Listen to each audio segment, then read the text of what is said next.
inside Thursday night. How's it going? Alright, strip back, good crack, multi-trade podcast. Share the knowledge you know, help to make our sector grow.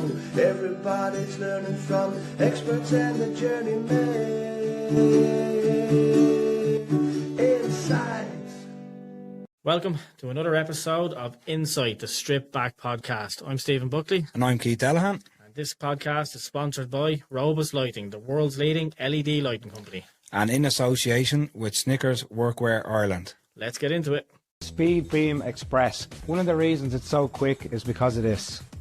Every Speed Beam Express has an integrated emergency base. You simply snap in the true plug and play pack for emergency functionality.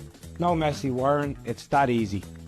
Rachel, thanks for taking the long drive You're from welcome. the arse end of It's a lovely Ireland. drive, beautiful weather. It's lovely. Didn't think we'd see you this evening, actually, yeah. Yeah. The weather was that bad. Jeez, lads, I didn't think I'd get here, to be honest. Could have been in your sister's boat as well. Yeah, so I was telling you about that. You were down the floor. My sister yesterday, so floods down Waterford, chronic. So she was leaving work. The main road was closed off because of floods. So she goes, I'm going to go the back roads. Sure, and she go into a river. The tide had came up, so it's like this. It's a bend. She wouldn't have seen it when she came across. So it's a bend, like this. She came across the bend. The tide was up. Oh, Flood. jeez. The poor girl. The car's gone. It was floating. It was swimming, like. So she had to actually get taken out of the car, swim out. But a lot of cars did it last night. Like 3 or 4 actually went in there last night. On the same bend. That could have been me on the M9 coming up here now because it was that bad. The Viking splashed her in Dublin. Yeah. Reincarnation In of the that. movies. Yeah, madness. No, I appreciate you coming, making the journey anyway. You're welcome. Right, yeah. Thank you Great for to have having a me. Sparks. It's always good to have a Sparks and Apprentice Sparks and stuff come into the studio. Myself and Keith, obviously electrical background, Sparks and stuff, and we've got the challenge wall behind us. We're trying to coax you into doing it a bit later, so we'll see. You might get me. Yeah. Get me. We'll see how this goes. Like, We'll see how the interview goes, will we? yeah.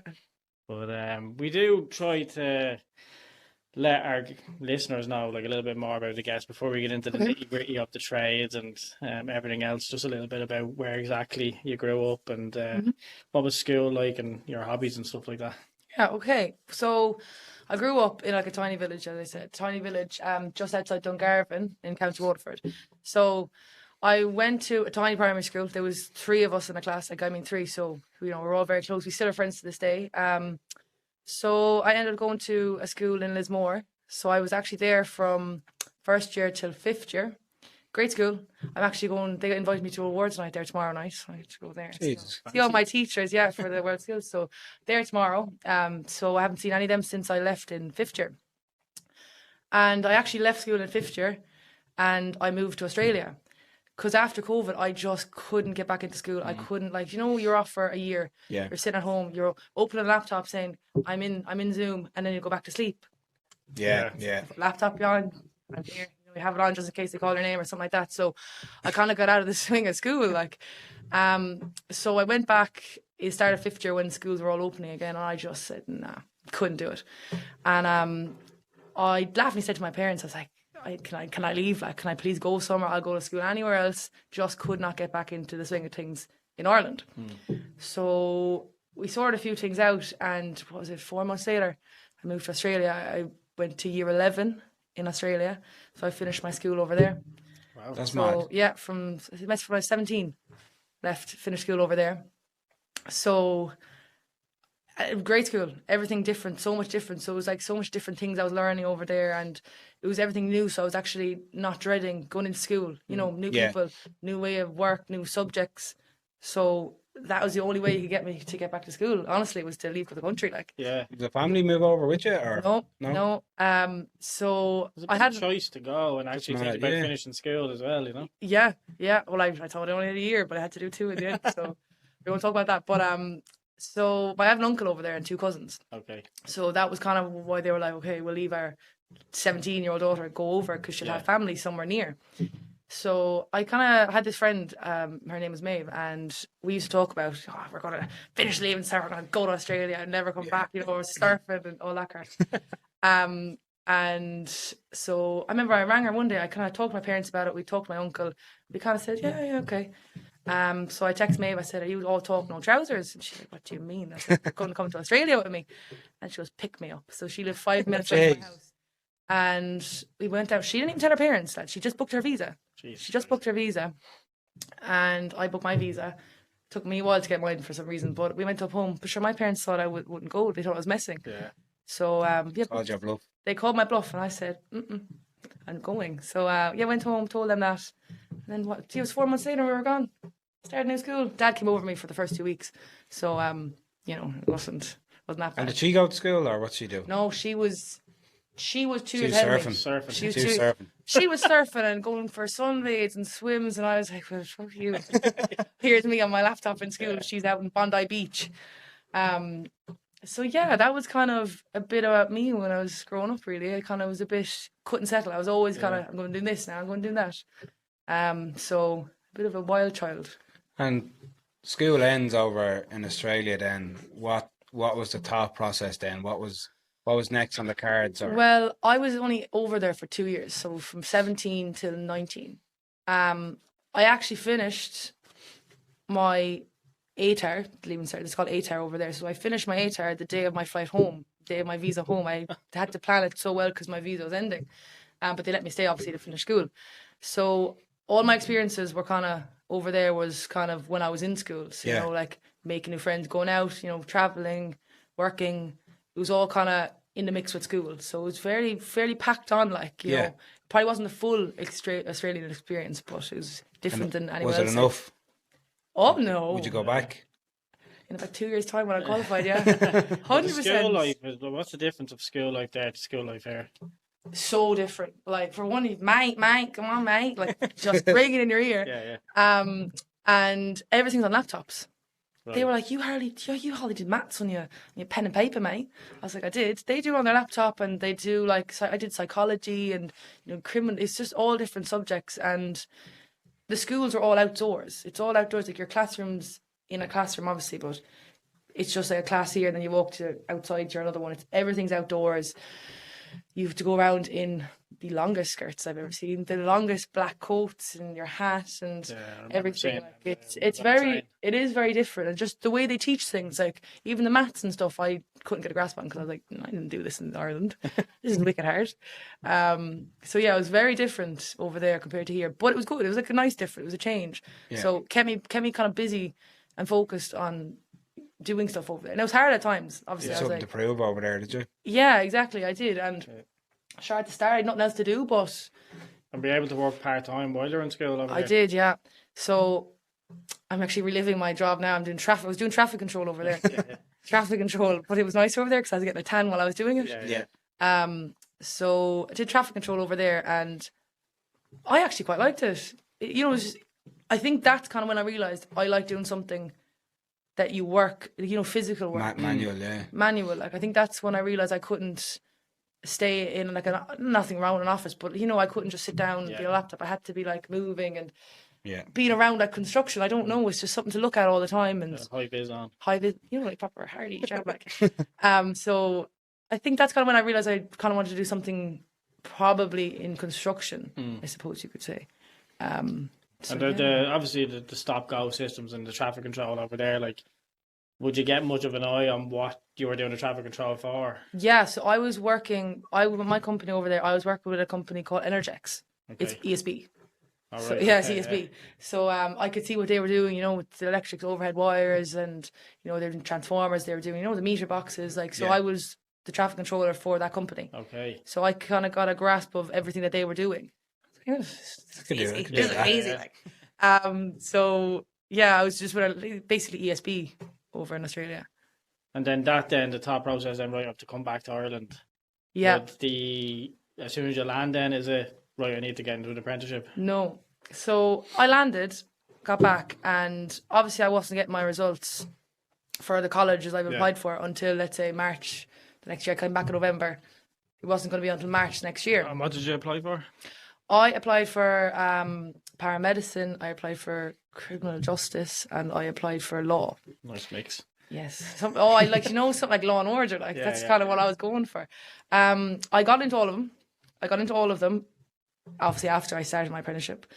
But I came home and, you know, Dad was saying, you know what you want to do? And I spoke to him about maybe being a sparky, like, because I did know, because in Australia, it was so much more common for women to be in trades. Like I knew Yeah. a fair few women in trades, like so you'd be talking to them about it, and you're like, that's not a bad idea. So I remember I was talking to my dad about like coming home. I was like, geez, if I come home, what will I do? And he kind of said one day, he was like, I got home, I was home for 4 days, I'd say. And he was like, oh, this Donegal Dunn. So I work with Donegal Dunn in Dungarvan. He's an electrical company in Dungarvan. And he goes, Donegall's actually hiring people. So I said, feck it, I'll go in and I'll give my CV in. So I went in one day, I handed my CV and he goes, feck that, I don't want that. He goes, will you work hard? Will you give it a go? I was like, yeah, sure. At this point in time, I was like, I'm doing it for the crack. Yeah. If he hears I didn't Donegal. But so I went in, I worked for the first couple of weeks and I actually liked it. So I was like, sure, I'll give it and keep going, like. And I did the thought process behind liking it, was that because of his approach of teaching? I suppose you could say, like, it's just, I think because with him, it kind of was due to the people I was working with as well.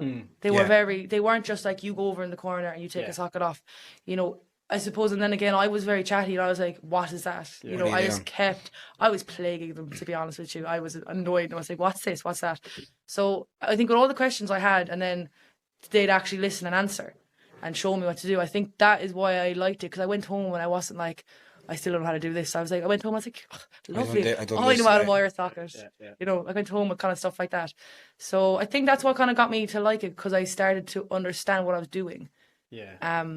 And I was like, oh, I'm not that bad, you know. You felt it out, really. Yeah. Yeah. So, yeah, and as time went on, then it's just, you know, you got friendly. Like I work with a great bunch of people. Like there was so much crack. So that was another thing. Like I'd say, if I started with a company that there was no crack in, or it was a bit of, you know, bad vibes or whatever, I mightn't have liked it so much. But from day dot, everything was good. That's what you want, isn't it, Keith? Like as a business owner, you want somebody that's like gonna blend in with the group. Easy, isn't it? It just makes it a lot easier. Yeah, and someone that's eager, like, you know what I mean. You get some in and they don't have any interest in it. Like they're on their phones, they're, you know, not showing any interest, asking no questions, and you know, happy enough to sweep up into the corner and stuff like that. But when you have someone that's asking the questions and like really eager to do it, and then you see them doing it, and then they light up when they've done something. Like it's Jesus, I was like a child on Christmas. I was like, that's a lovely socket. That's what I mean. Like yeah, there is a big difference. Like 100%.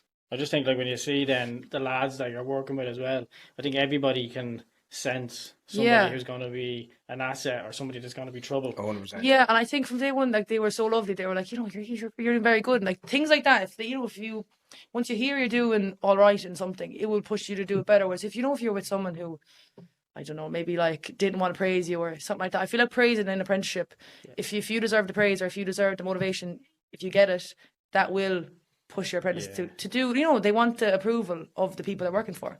Yeah. And that will, you know, take you further, make you better, like grow a bond, or, you know, stuff like that. So, but there's actually seeing people that, when you see someone that wants the praise as well. Yeah. Like, so there's a lot of young lads out there now, and they think they're you know what I mean? They're at the top straight away. And they want the money. They're thinking way ahead of where they are. But to have someone that, you know, has pride in their work and takes those little wins, it's there's a big difference. Because I've seen them, like, you know, you've seen lads, they might, the first year they might have the drive, but then when it comes down to money and stuff like that, it can kind of, they can fall out over it very quickly as well.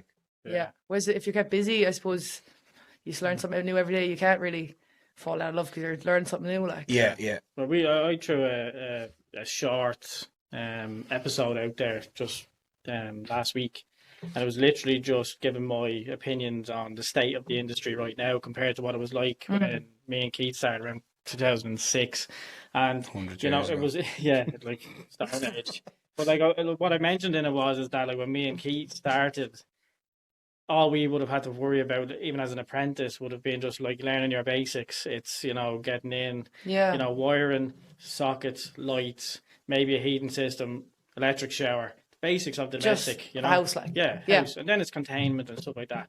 Now it's a completely different ball game. You know, you've the apprentices coming in and they're getting a different aspect of loads of different renewables and everything. You know, solar, the whole lot, like, and you know, to open themselves up to learn as an apprentice. Or they might just think like, I just want to be an electrician and I just want to learn the basics. But you still have to be open to the aspect of learning the basics now of the renewables. Yeah. Do you find that the company that you're working with and, you know, having that sort of inlet to loads of different, you know, like sectors within one company is like has helped you sort of advance your apprenticeship? 100%. Like, you know, like I could easily, you know, go off to an industrial company, make massive bucks, you know, pulling trade, nothing wrong with it again, but, you know, just doing containment, pulling wire, whatever. But I find if I wasn't working in the place I am, like Donnach's, I wouldn't know half the stuff I know, because every day I could be out on a domestic job 1 minute, then I'll be out, you know, doing something on a farm, then I might be inside in, you know, a factory fixing, you know, whatever, you know, stuff like that. But then we might be doing solar one day. Everything we do is something different. So I've kind of like anything that's there, I've nearly seen. Might master it, probably I haven't mastered anything, but I've seen kind of most of the stuff that I will come across if I in whatever area I go into. You know, trade, domestic, commercial, industrial, agricultural, solar, everything, because of the wide variety of stuff we do. And obviously all the qualified fellas in my company, they all know what they're talking about, they all know what they're doing. So like they pass that down to us fairly well as well. Like, you know, they will sit with you and tell you you're doing that wrong, like, or that's perfect. So definitely, being in such a wide sector, I suppose, of electricals, it has helped me. Well, excuse the pun, like, but you know, you mentioned there agricultural, but is that like a completely different field, like, to everything else that you're doing? Because I hear people talking about getting into the farm work and getting into work and everything around that. It's completely different. It can be like obviously, you know, if we go to milk and parlours, like, you know, there's the lights, you know, there's the street lights or whatever. It's a lot of stuff like that. But then there can be the milk parlours, or there can be like, you know, the different equipment they use on the farms. Like it's just wiring them up, like even just to watch them. And you know, obviously you might have to read.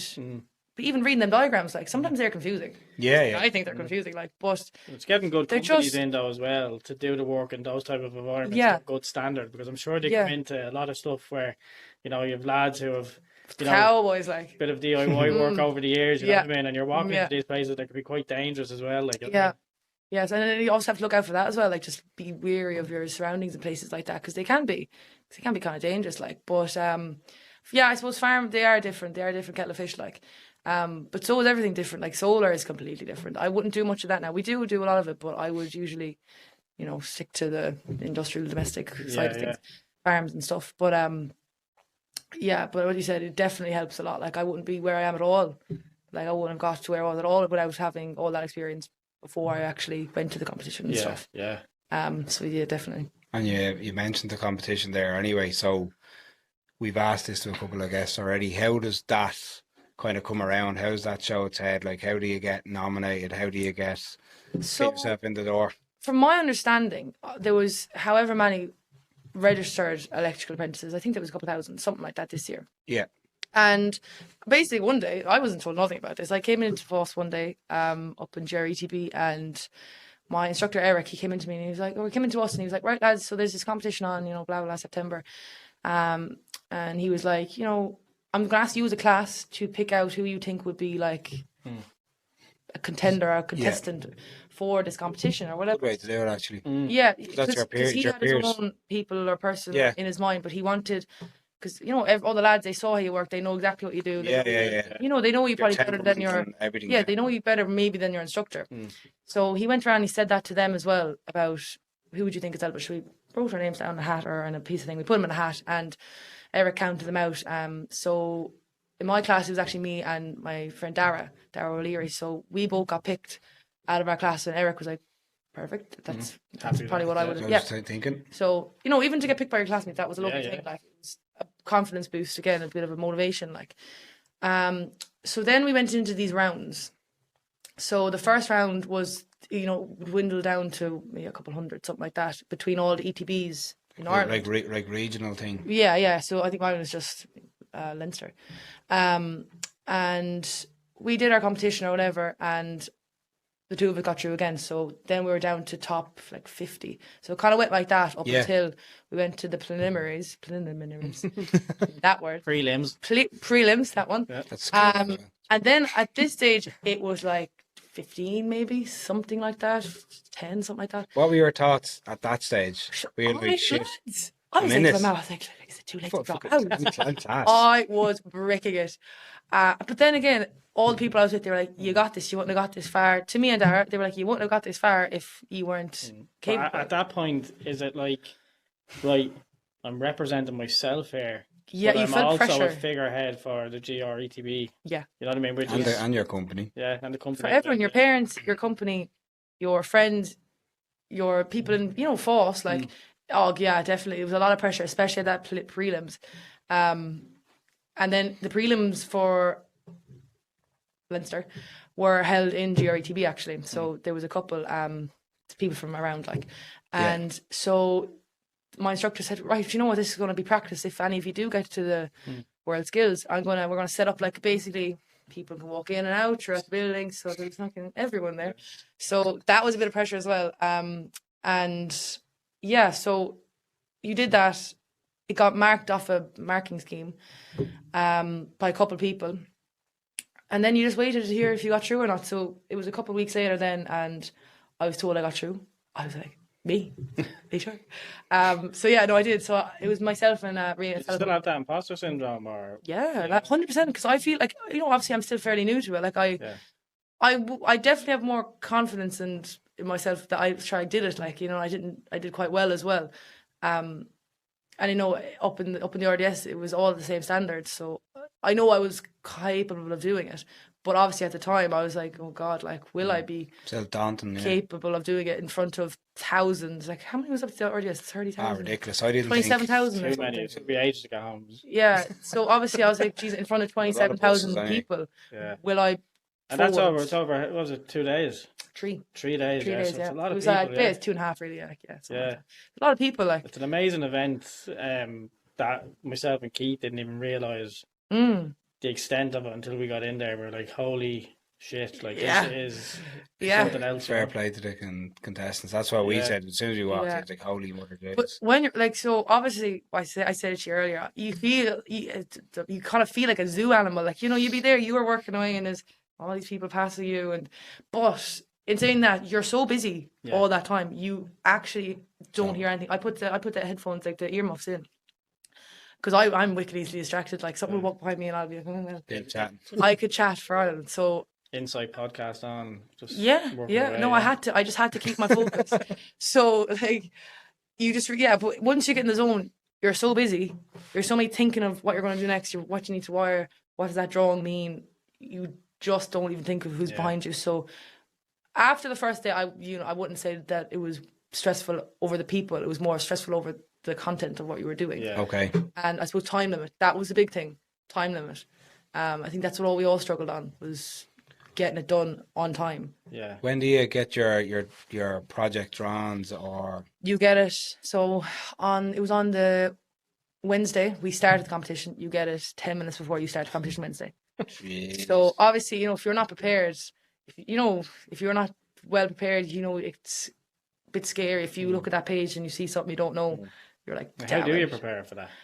So I went up. I was obviously in GRETB in Galway. I'm from Waterford, so my instructors were brilliant. They were actually brilliant. I did the spin, but they put me up in hotels sometimes. If I felt like I didn't want to do the journey back down to Waterford from Galway. So they'd set up days or set up evenings. Like, they'd stay late. They'd say, stay late or take a day off their job to come help me and Rian, because Rian also used to be in GRETB as well. So, and he was a contestant in the Worldskills as well. Yeah. So they'd set up days. So we go up and they'd make all these like fake scenarios. They'd make up these fake drawings, fake PLCs, like for tests, like. Yeah. And they would work on it. If you didn't know it, they'd keep going. If you didn't know it, they'd keep going. They'd help you. So that's how any possible. So they're just giving you any possible anything situation like they obviously go up every year, so they see kind of the gist of what's been done every year. So they might like put that all into one and kind of make their own little version or whatever of it. Yeah. And they did it really well. So we were obviously, there's always gonna be something you might have seen before in it, but they did a fairly good job of preparing us as best as we could be. So we went into it fairly confident in knowing most of the things that we think would come up. Was there anything on it that stumped you? They did this thing, and I don't think they did it before. It was called a curveball. They did a curveball. So I was chuffed with myself. It was the second day. Name, isn't it? It was the second day, and I was flying through. I was absolutely flying through the work. And your man comes over. He said, "Right, we're throwing in a curveball." I said, "What is that?" He basically said, "Bastards." Yeah, 100%. I was like, "Here, like you're going to really put me down." It's not a surprise. So basically, I love them now because they're extras when you have a business. Do you know what I mean? Oh yeah, if you're getting paid to, I'd throw them all in all day, lads. I'll be doing it all day. But no, not when I'm in a competition now. So yeah, he comes over. He said, "Curveball." I said, "Go away from me." So basically, it was everything on this side of the wall, change it over here, and then change the wiring. But it was just a time effort, the time consuming of it, and because you only have certain material, you're not allowed to take more. So you had to think about what I can use, what I can take out, what I can do. It was just, I found that to just be like, what the hell? But that's brilliant though, like to think on your feet, like in a job situation, like where that happens. That happens, you know, somebody's forgot something or, you know, a cable. Can't be asked driving back to the wholesaler, like. Yeah, it's an hour. Things like that, yeah. It's 5 o'clock, yeah. Yeah, so that was that. So that was kind of the one thing I wasn't expecting. But other than that, we were fairly prepared, and I think that's what we did. Like Green came second, like. Yeah. And that's all. Is that like right on the final day? Then everybody knows the outcome right at the end of it, or do you have to wait? You have it in your head. Like you obviously see, like, okay, I'm here. This person's here. But then you know you could lose marks on some actually inside the board, or inside one of your wirings, like, or you know. So we found out that night at the awards when we were down in the RDS hall. We actually found out down there. So no, you can't have an idea, but you still don't know. Like, well, after all that pressure, like the awards, I've seen it on social media. To remember it. I've seen everybody enjoying themselves. I've seen Sean and Ciara like going around interviewing people. Yeah. And I was just thinking, like, that must be some come down. It was lads. It was like taking your feet, like your boots off after a long day of work. Yeah. That's what it felt like. It was such a relief to be done, and to be like, right, I'm done now. I can go out have my fun. My friends are up here. You know, the people you're with all week are here. You know, it was nice now. It was. Yeah. Come 12 o'clock, I was gone. Like I was in bed. But no, it was a nice experience just being able to kind of. Yeah. Would you recommend it? I would. It's stressful, but like it's a nice feeling when you're done to be like, okay, I can do that. Yeah. I can do that. Like, you know, you're capable, I suppose. Donna could bring you back down to earth then. Yeah. He was like, right, hey, you're not the queen down here. He's like, come down. So yeah, straight back into work with Donica then. He's very proud. I actually never told him the awards night was on. He's like, how dare you? He's like, I would have came up if you told me they were on. I was like, I didn't think of it really. Yeah. But he came up the Thursday, him and his wife, they come up the Thursday. So they were there cheering me on all day. That was nice, yeah. Yeah, no, it was nice. And a few of my friends from Foss, like from Galway, like they came down to see me. Yeah. So that was nice as well. Did you get any local write-ups or anything in the paper? Or? I got one in the local, mostly Facebook ones now. Mostly Facebook. There's only 3 people in our class. Like. There's only 3 people in my class. Like, you gotta understand this village is tiny. I was in the Irish Times. You saw that. I was in the Irish Times. Someone came up to me at the very last day, like, "You're in the Irish Times." I was like, "Jesus, who do I think I am?" Like, I felt like a celebrity. It was the only slither of hope I had to get any background on you. Yeah. Hey lads, I'm an open book. Like, so people the ring. Yeah. So yeah, they came up for sure. I was on such like how would you say it? I was so like, I was just finished. I had no clue what I was talking about because the adrenaline. Yeah. Like she sat me down. I genuinely don't know what I've been supposed to say to her, to be honest. I just rambled. So yeah, that was cool as well. You know, just things like that. Like that was the good that came out of it. You just got a bit of like street cred. Yeah. But the likes of yourself, like, you know, doing Worldskills, putting yourself out there and letting your skills speak for themselves. Yeah. And then you've other, you know, individuals that we'd see like that would, you know, be hell bent on getting their name out there on social media and trying to build up a brand for themselves. Yeah. You know, that's their main focus, is to get the brand built up and, you know, try and get people to back them and brands to back them and, you know, maybe showing everybody their work. But you're just, you know, in the background learning your craft and doing well for yourself, you know? Yeah, sometimes like I feel like if you do what you're doing, it might come to you. You know, like I didn't, you know, even need to come to that was a cool experience just to even be here, like, you know. Yeah. So I'm just gonna keep doing what I'm doing, get qualified, and then I can go off and do my Have you no interest in the social media aspect of it? I would, but I suppose I wouldn't. I don't know. I would never do it. I'd say I probably would maybe, but it wouldn't be something I do now because what would I be saying? It's just something that I think myself and Keith like would think that we're sort of a few years behind just people like I was trying to say, maybe segregate it here, right? So you've got people who are getting onto social media because they want to, get as much from it as they possibly can in a short period of time. Brands, deals, sponsors, all that. Like, then you've other people then that are doing it because they might have a message to share. So myself, jumping on the podcast, we want to get people chatting, we want to share people's stories. I think the likes of yourself as a prime example of somebody who could be an inspiration for somebody coming out of school who, and especially a lot of school kids would have went through that RDS and seen you there, and then might think like, I might go and see if she's online. Doesn't find you there. I think a few did now. Like it would be something I'd love to do, but you'd be being me. I'd be like, where would you start with that? Things like that. But down the line, I would maybe do it. Yeah. If I it's just a day on the site, or sure. Make it silly little TikToks or something. Like that. I know what you're trying to say. Like we've come across some people, and the substance is not there. You know what I mean? It's obviously they're doing a great thing putting themselves out there, but the content is not there. Maybe to help the next. Back up the skills. Yeah. They're not in it for the right reason. You know what I mean? Yeah. I think the likes of yourself, and I know, like, from us walking around that day, we took a lot of inspiration. Even the likes of Sean and stuff as well. Like, we took inspiration from that event. 100%. It was unreal, wasn't it? It was just madness. That was the driving factor behind us doing the awards now.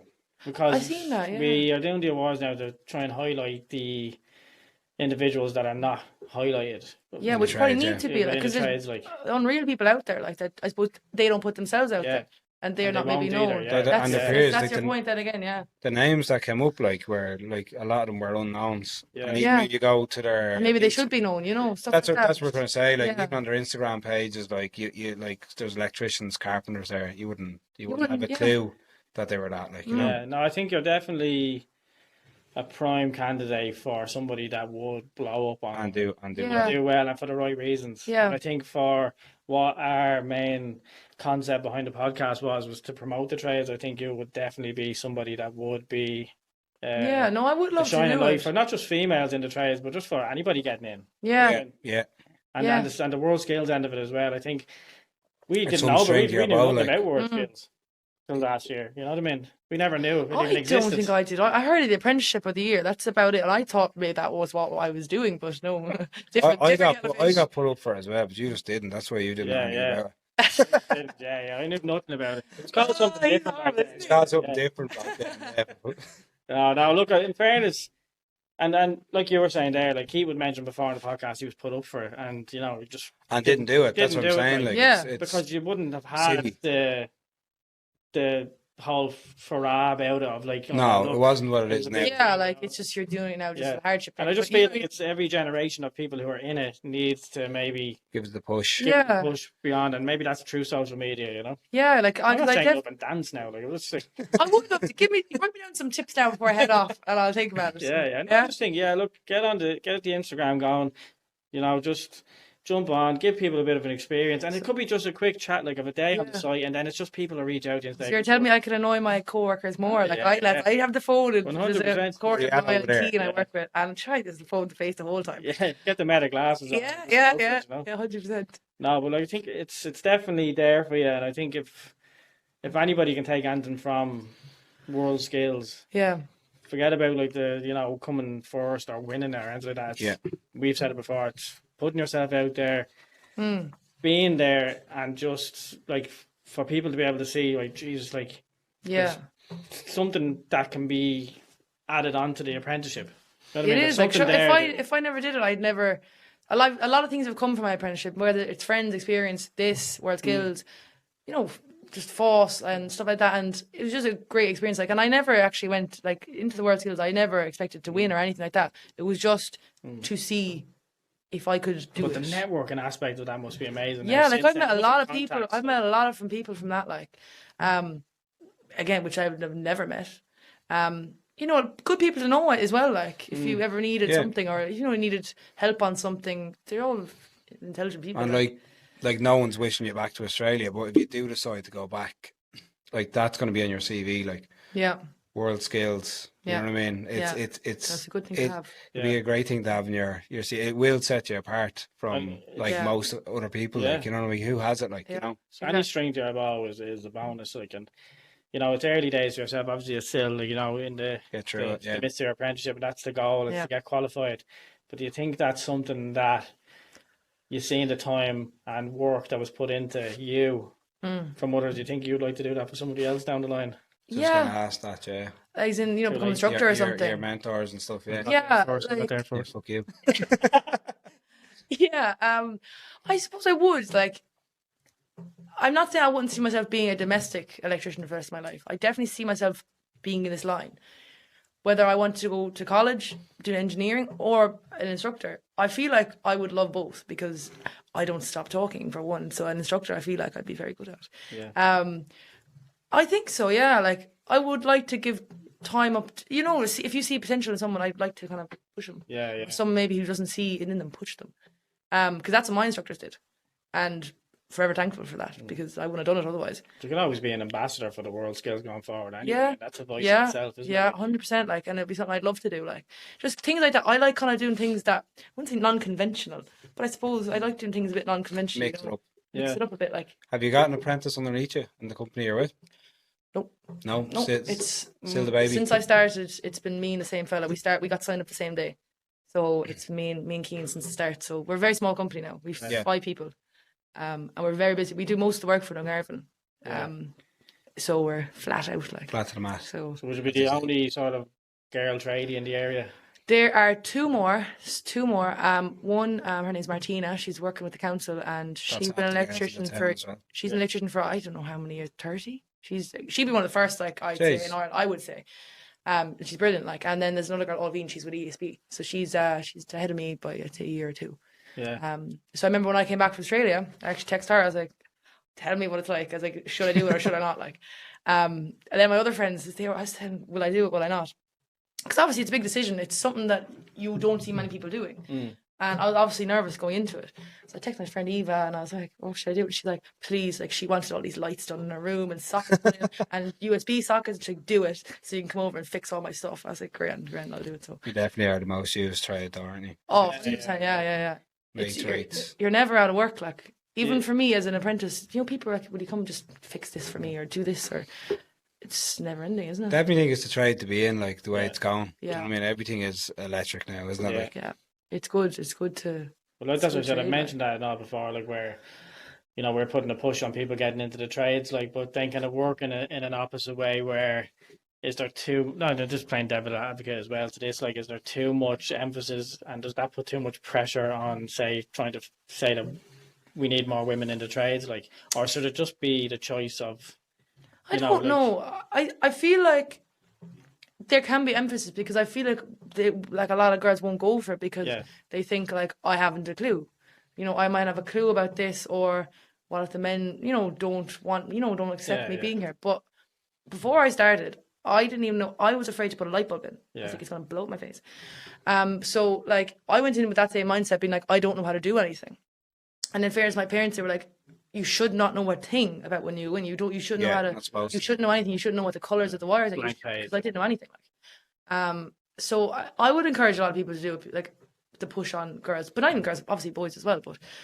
But maybe the confidence in the girls to come in and give it a go, because they are just, every woman I've met who is in Sparky, like, they're brilliant. Like, they actually really are. Like, I'm not just saying that. They are very good because, you know, they might think things through even their knowledge, like they can do just as much as anyone else. And I think that a lot of girls might just have to have a bit of confidence and just go a bit out of their comfort zone. But that starts earlier though. That starts not even coming out of school.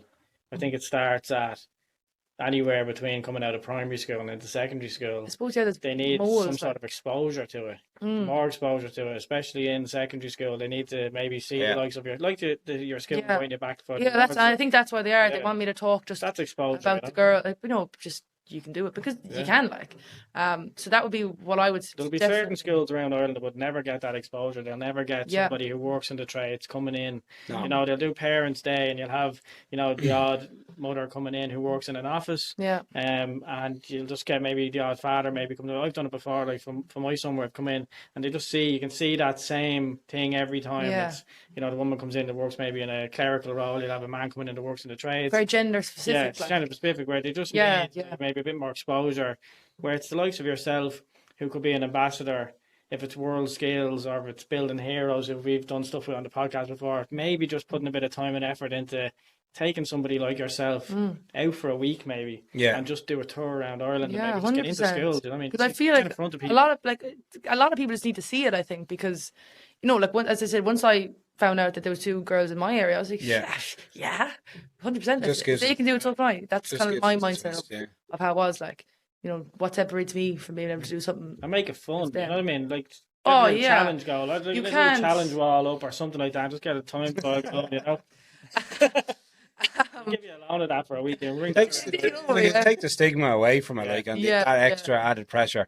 Like, did you feel a little bit of added pressure being a girl going into the trades? I know the lads were a great help to you, but was there that extra bit of like, obviously, but not even pressure from other people.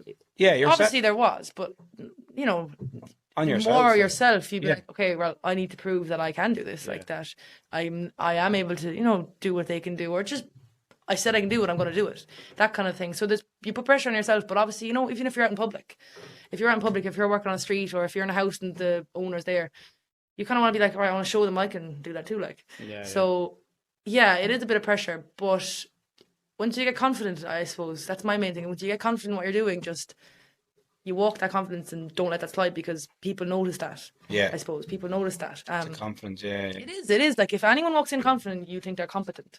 Confidence 100%. Is competence.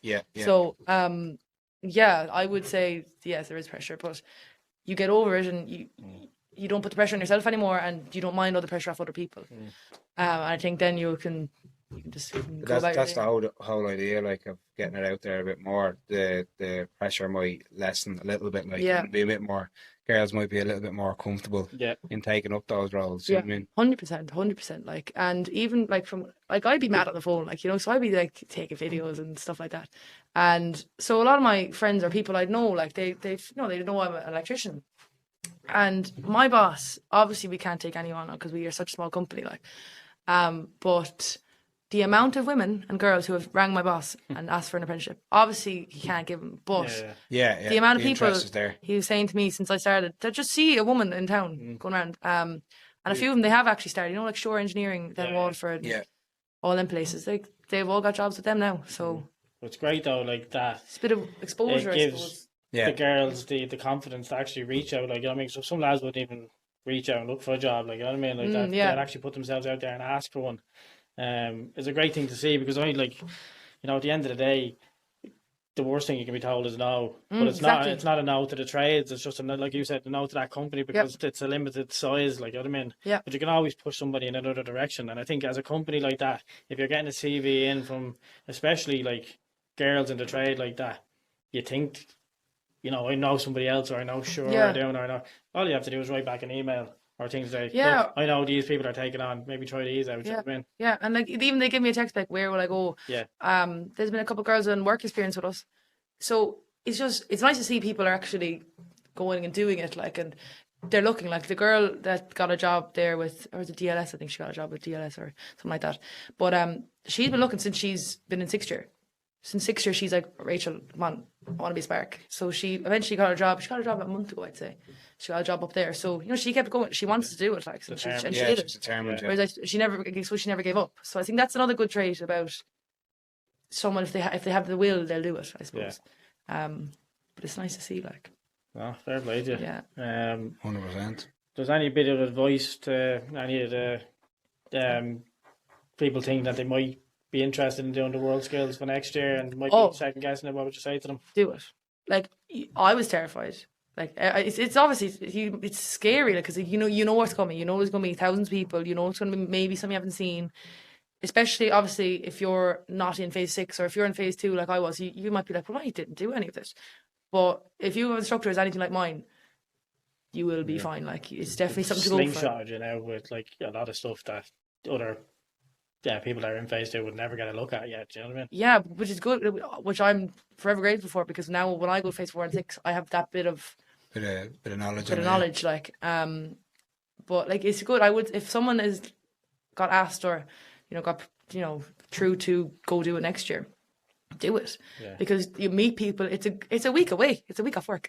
It's a week off work, so you go away and you have fun. Like you do your competition during the day. You finish at whatever, like 4 or 5 o'clock, 6 maybe if you have to stay late, and then you can go off meet your friends for the evening. You can do some studying, you can do some work or whatever, but it's just a nice week away. And then you've the Friday, the awards.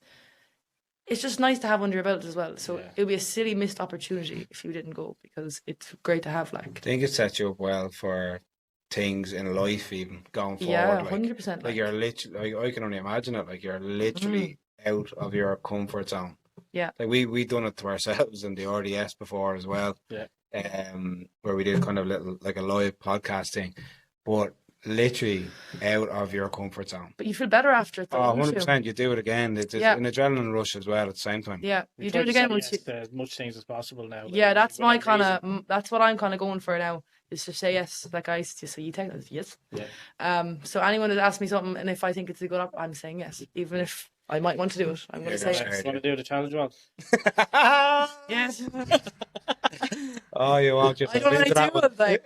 I don't have the work boots on, sorry. Can't do it. Maybe. Yeah. No, look, it's been an absolute pleasure having you on, and we do appreciate you coming up. And I really do, like it is any bit of conversation, any bit of advertisements for the trades is great, and especially for somebody who's neck deep in it right at the minute, in the apprenticeships. It's great to see, and it's great to hear. So I guess the only thing we'll do now, just to wrap it up, is ask the hardest question of the lot. Spotify playlist. What would your song be? What are you listening to on site? I love country. Yeah, I'm a country through and through. Thanks be to God, Love it. But it's kind of a hard one, isn't it? Okay, it might have to be some Morgan Wallen song. Oh yeah, I like Morgan Wallen. Cover Me Up. Did you ever hear that song? Yeah, I did, yeah. If you didn't, I'd be actually out that door as soon as I came in. Quality. It's a quality song. Yeah. I love that song. Anything Morgan Wallen, Luke Combs, Chris Stapleton, something like that. You on the Slane next year? I am. Yeah, see you I there. am. I can't wait. The drive or the Slane's a bit of a shitty venue, but it'll be good for him. In Australia, back to Australia, I made my friend drive me. I didn't get tickets to him. She couldn't get tickets to him. I made my friend drive all the way from where I was living out to the Brisbane Entertainment Centre and sit outside. Just to hear his echoes. So no, I got the tickets. Enough.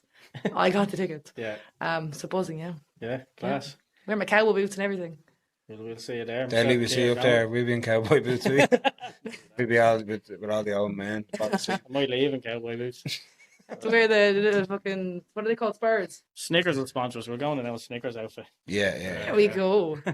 Cheers, Rachel. Thanks very much. No worries. Cheers, Rachel. Thank you very much. Inside the Stripped Back podcast comes to you in association with Snickers Workwear Ireland.